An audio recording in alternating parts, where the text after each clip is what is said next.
forget about that. But you're on there. You're not usually watching it. That's the key, right? It's different to be the celebrity than it is to be someone who's just watching in the audience, like the rest of us commoners.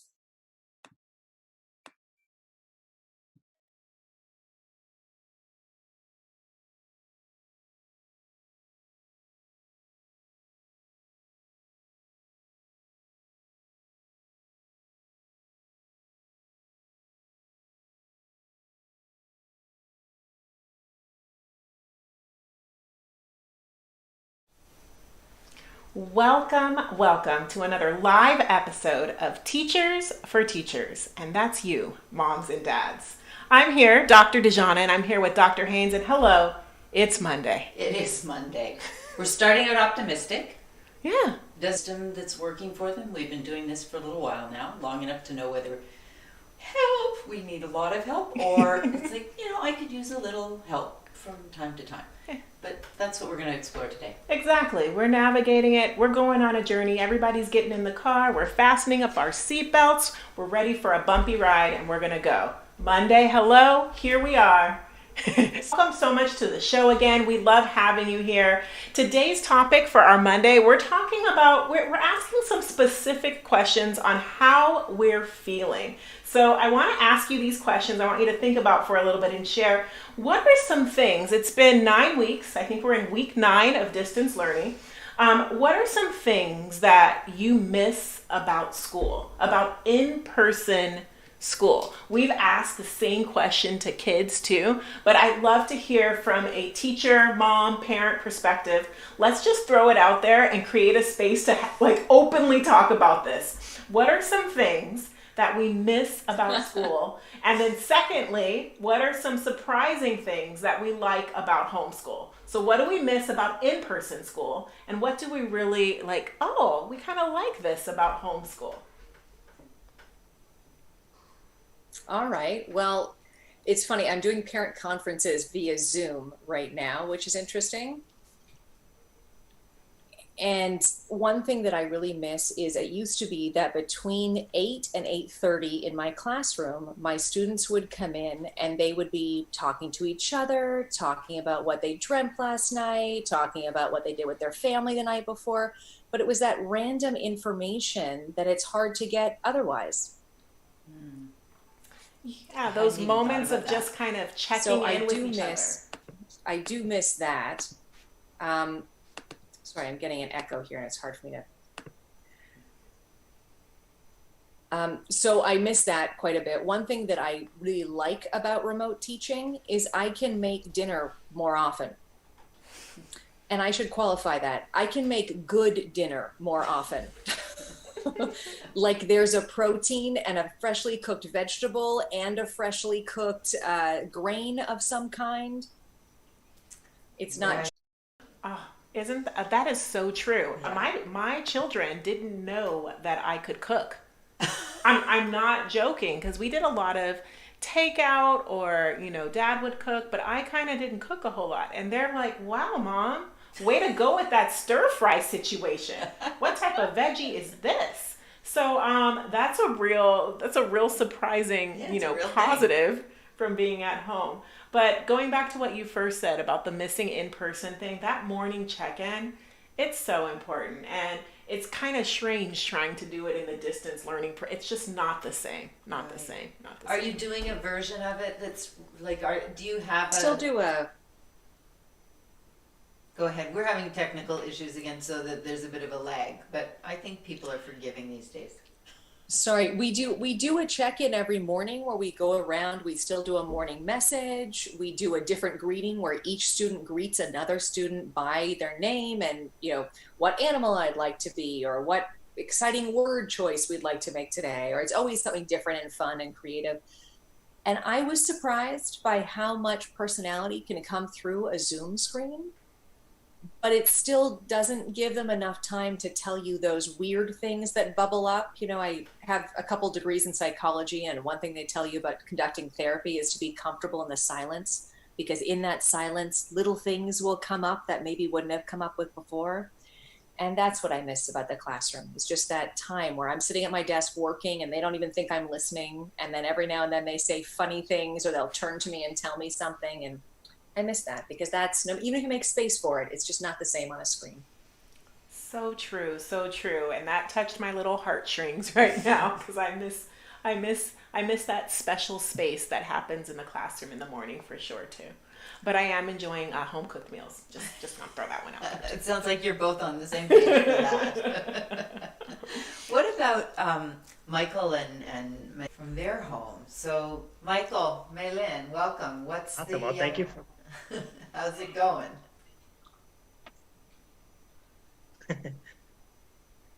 Thank you for having us. I'll let Malin go ahead because she's actually still in the classroom right now.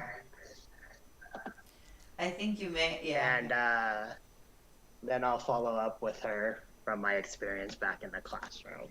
Okay, so it's definitely new, definitely different, and I think it really depends on the students who really want to, be there. So I don't get to, hear from many of them. We do have like a check-in system where, they check in with me 3 times a week, just to let me know how things. Which I would have thought would have been the other way around. Sorry, guys. Which I would have thought would have been the other way around. Yeah, we're trying to get rid of the double echo here. We don't know how to solve that problem. Right. Right. I guess Well- put everything on mute. Yeah. Yeah. That's what, when in doubt, turn everything off. But it definitely is a transition. Like this is a legit transition from going to in the classroom to, in person in the classroom to in person on Zoom or in person on Google Classroom. Oh, that's perfect. Do you want to recap what they missed? Did you catch everything she said? No, or? we missed it. Please go ahead. I still have the echo here.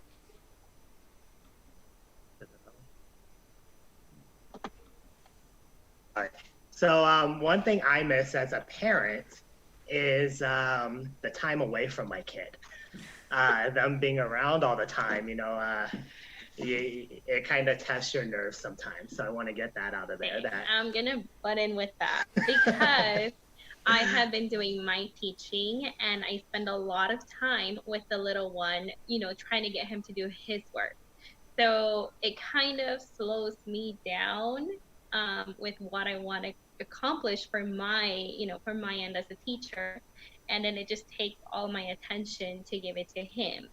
So I haven't been doing like the Zoom every day or things like that because I lack that, schedule and consistency. Because sometimes, he'll, the little one's gonna have a great day in the morning and just get everything done in like an hour or two. But there's other days where he'll just kind of drag, and I'm just like, we don't really have consistency. Like we're trying to work through this. So yeah, it's been, and then now most of my time it's really taken into digitalizing everything that I used to do, and so that does take some time. Yeah. And then also as like a parent and a teacher, I've noticed that I have a lot more patience for other people's children than I necessarily have with mine. So I know some things they take time and learning and patience, but you tend to be harder on your own kid than you are on other people's. And so I just miss the community of the education circles and knowing that it takes a community to really raise children and teach children. And it doesn't always fall on the parents. And I think that's something that we're experiencing a lot of right now. It's just a lot of roles are being shifted and changed. And it's been tough in a lot of regards. So. And you're not alone. That's the message we're getting from parents all across the country. I can't tell you the number of headlines recently that had some version of the parents are not okay. It's really been a test for everyone. That's interesting, and I think Jamie mentioned that she has several degrees in psychology. I would love to hear her thoughts on the what do you do about that? And she's also teaching her own 5th grader right now. So is it true for you as well that you find it easier to be patient with other people's children than your own when it comes to educating. I think you're muted, Jamie. Yes, absolutely. Yeah. Because, am I still muted? No, you're good. No, I think I'm not. Yeah, it is really difficult because I think we can make excuses for kids in our classroom and think, they have stuff going on at home, or they're not listening because of this or because of that. But you know what's going on with your kid. I know they're not lacking anything at home. I don't know why she's not paying attention. I don't know why she's not reading that more carefully. I don't know why when I'm her math teacher and I say, "Are you sure about that answer?" she says, "Yes, of course it's right." Or when I give her sample problems, she tells me my question is written wrong and that's why it's not acceptable and she's gotten the answer wrong. All of those little things are frustrating. And, my friends now who are saying, "Oh, you're probably doing so well with the homeschooling because you're a teacher." I have a 5-year-old, he just turned 6. I have a 6-year-old who's doing Zoom classes, who I discovered 3 weeks into a science experiment. We were supposed to be growing something in the backyard. I can't fake that. So there are those sorts of things that you drop the ball on. And I had a moment of panic. And, the one thing that has brought me to tears in this entire process, where after teaching for 20 years and feeling like I don't know what I'm doing anymore because it's digitalizing everything is really challenging. And onboarding all this new tech is really challenging. The one thing that brought me to tears was my son in an after-school class not being able to fold a paper airplane and leaving the class without saying anything and coming to me crying. I'm crying. He's over a paper airplane. And I have 5th graders who are getting through all the same curriculum we got it through in school. I've been doing parent conferences saying the kids have not missed anything. I've been teaching the same curriculum for 13 years, obviously modernizing and making it exciting in different ways, but they got all the same content they need. So we didn't drop a step, but it is just different and everybody's having to get used to what's different. For a very, very simple reason at some point during the shutdown. Like, I relate. I feel that 100%. You just never know. I shared with you earlier. So I'm also teaching from home and trying to homeschool my 3 children at the same time. And I love to say, that has definitely been a growth area for me. The online teaching part, that's in my lane. I can do that. I can take my content. I can figure this out. I can make it engaging for my students. But at the same time, trying to homeschool and make sure that my kids are engaged in what programs they are. Just today, I found out I had Zooms all day long with my students, and my youngest daughter, I thought she was on Zoom, but I think she was watching Pokemon Go or something the entire day, and I thought she was doing school. So it's one of those things where she said she was overwhelmed, she needed help from a parent, and we weren't available right then.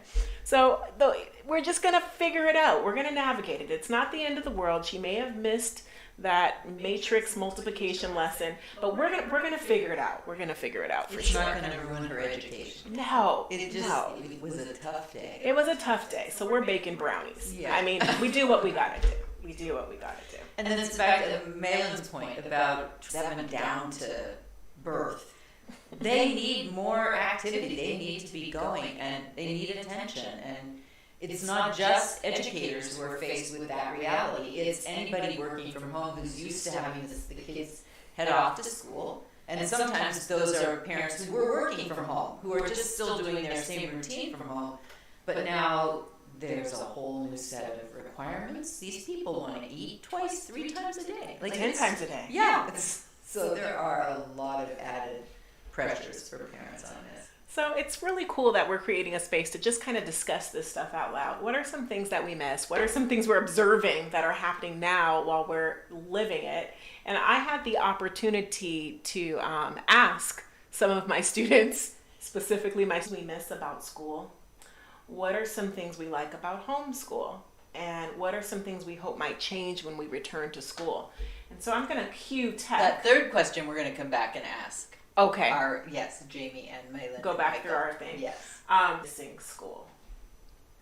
So what are some cool things, though, about being at home during this time?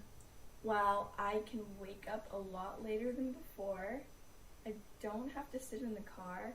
I can get a snack whenever I want and just turn off my camera for Zoom. So I can just eat whenever I want. Sorry, folks, I think we're not getting any audio. And I think this, school, so you are at home? it's a lot more Okay. relaxing. Just because I have, more time to study. because at recess I don't really have anybody to play with, so I can just get work done. All right, so how sweet. That was my 6-year-old who, 6-year-old, sixth grader who decided like, oh, answer. Not just people, her friends, she misses the teachers where she can know that they're actually real people, like they exist in the world. Look out, robotic teachers of the future. These kids want real teachers. They want real people. And I thought that was really sweet, and I'm glad Very. that she shared that with us. Yeah. Should we go on to our last question and ask the panel? I think we should. All right, so let's see here. What are some things that we hope might change when we return to school, whatever the new normal of school might look like? So I'm going to throw that to Jamie first, who is, again, a 5th grade teacher and also in charge of her own homeschool of 2. What are some things that you hope might change when we return to school, whatever the new normal of school might look like? Well, I think what I'm really hoping for is that some of the flipped classroom work can stay. I read a lot about flipping a classroom, which is really taking notes at home and watching a recorded short lesson at home, and then coming into the classroom and doing a lot of the work together. And because of the remote format and my inability to teach with a whiteboard and to teach everybody at once and to do that sort of thing, we've done a lot of that. And I found it really, really helpful that what they need me for, I can record the lesson that I need to teach, but what they need me for is how to troubleshoot in the moment. And they need that verbiage of, okay, what do they need, those cues and that vocabulary they're working on for math in particular to keep them going. So I'm hopeful that we can continue with that flipped idea a little bit and keep moving forward with that. That's what I hope to bring to my classroom anyway. Awesome. That sounds great. Awesome. Shall we throw it over to our next batch of educators? Michael and Maylin?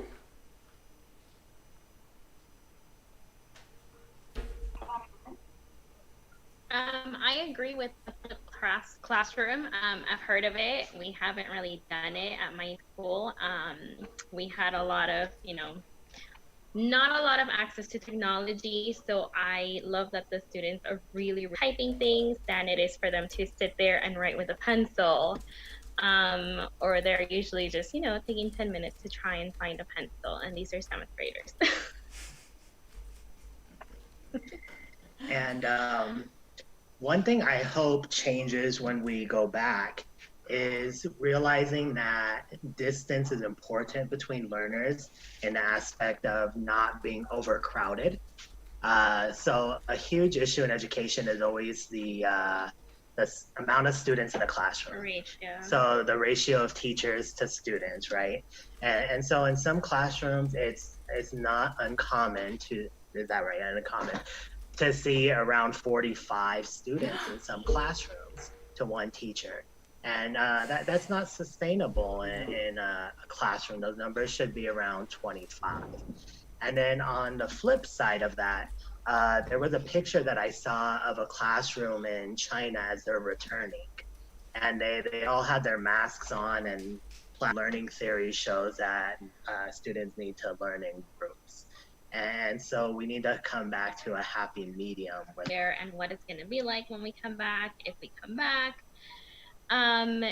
It's the distance. They're talking about separating students, having them, be so separate from each other. I teach science, and we know learning doesn't occur at the individual level like that, right? There's a lot of things you need like scaffolding from other peers, and all of that.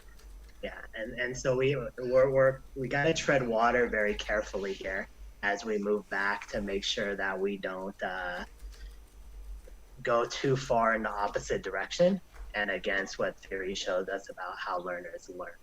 And that's a lot. At the same time as the other, not a lot of houses have a Bunsen burner, for example, or all of the right kinds of equipment that you would need to do science.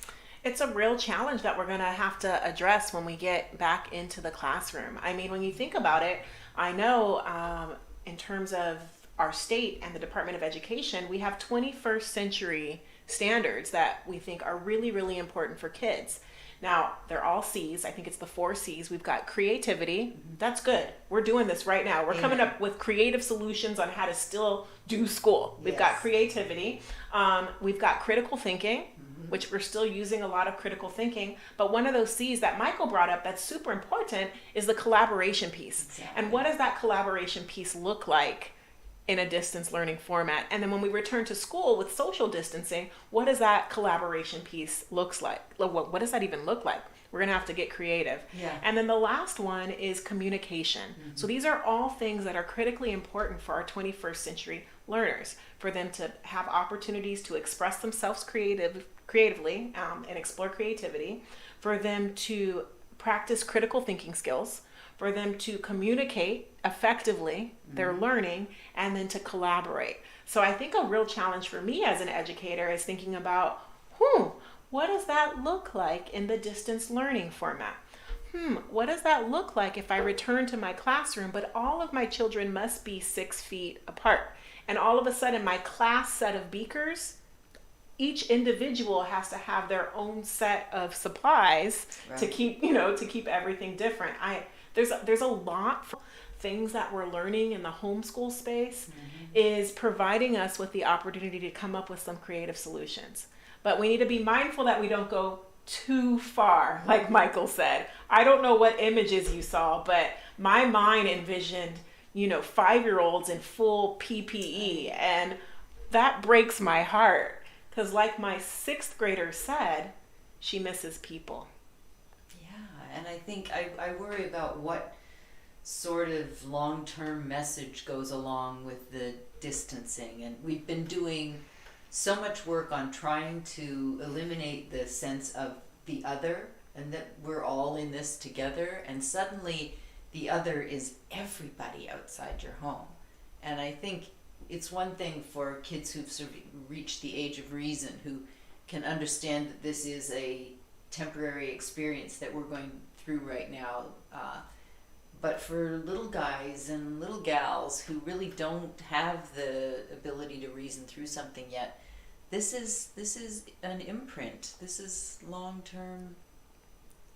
It's raising and teaching children in this space. Do you have any words of encouragement or hope? Let's go with Jamie. We're going back and forth. Well, I think the biggest thing to keep in mind is you can't break them, right? I mean, I really think you take it back to that example of when they put that baby in your arms and said, okay, take it home. And I don't know a parent who didn't look at that little tiny creature and think, I'm sorry, I am not qualified for this. I don't think I can keep this thing alive. And we all did, right? They're here.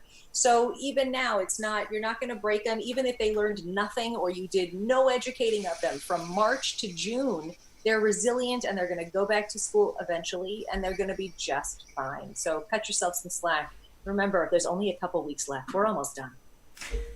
Thank you. That was beautiful. It was, right? Yeah, we're all going to very similar situations, and we're all learning from this. We're all trying to adjust. So, it's not just you going through this. Everybody really is going through this. So, we just need to kind of help each other out. Reach out if you have any questions, ask your friends, ask, teachers even. Email your teachers and see what they're thinking too, because we're also with our kids at home. Yeah, and I wanted to touch on the idea of working with older kids. High schoolers kind of have a rhythm and a routine, and they think more along the lines of how we do. And teachers aren't perfect, parents are not perfect, and letting them know that you're learning as they're learning through this whole process. And the idea of reflection is really helpful. And just knowing them alongside them. Thank you, each of you, for that, because it does let us end with optimism. I love that. We started with it. We did, and we're going to end with it. Yes. And you know what? I kind of wish I could speak with you guys. Know that we're all in this together. Wow, I just quoted High School Musical. That happened. Well, you have an 11-year-old. I do. And I'm familiar with it because I have an 11-year-old granddaughter. thank you at home for being with us. Thank you to our experts who helped us walk through this. Thank you, Dr. Dijanna. Thank you, Dr. Leah. And thank you to all that are tuning in to the video, you guys. We'll be here again on Wednesday at the same time, 4 p.m. Pacific time. Teachers for Teachers. That's you, Mom and Dad. This is Dr. Dijanna and Dr. Leah signing off. See you soon.